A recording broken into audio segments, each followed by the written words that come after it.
Welcome to four sides TV. దివంగత నేత విశ్వవిఖ్యాత నట సార్వభౌమ ఎన్టీఆర్ రామారావుకు భారతరత్న ఇవ్వాలని ఖమ్మం జిల్లా తెలుగుదేశం పార్టీ కార్యాలయం ముందు సంతకాల సేకరణ కార్యక్రమం చేపట్టారు. ఇందులో భాగంగా పోస్టల్ కార్డులను ఆవిష్కరించారు.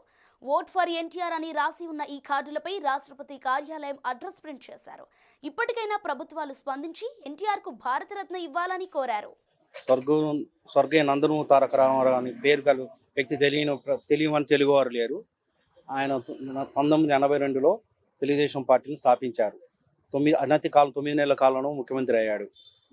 అనంతరం అనేక సాంఘిక సంక్షేమ కార్యక్రమాలు, ₹2 కిలో బియ్యం ప్లస్ కూడు గుడ్డ లేని వాళ్ళకి జంతర వస్త్రాలు అందరికీ ఇచ్చాడు.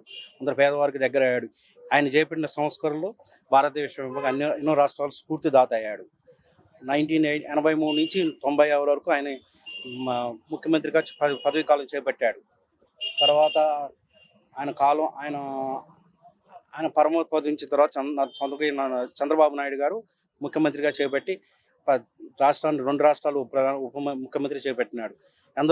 ఎంతో మందికి రాజకీయ నాయకులకి భారతరత్న ఇచ్చారు. కేవలం ఎన్టీ రామారావు గారికి మాత్రం భారతరత్న ఆఫ్ చేశారు, ఎందుకో తెలియదు. కాబట్టి మొన్న వారం రోజుల నుంచి మేము ఎన్టీ రామారావు గారికి భారతరత్న మరియు సంతకాల సేకరణ చేపట్టాము.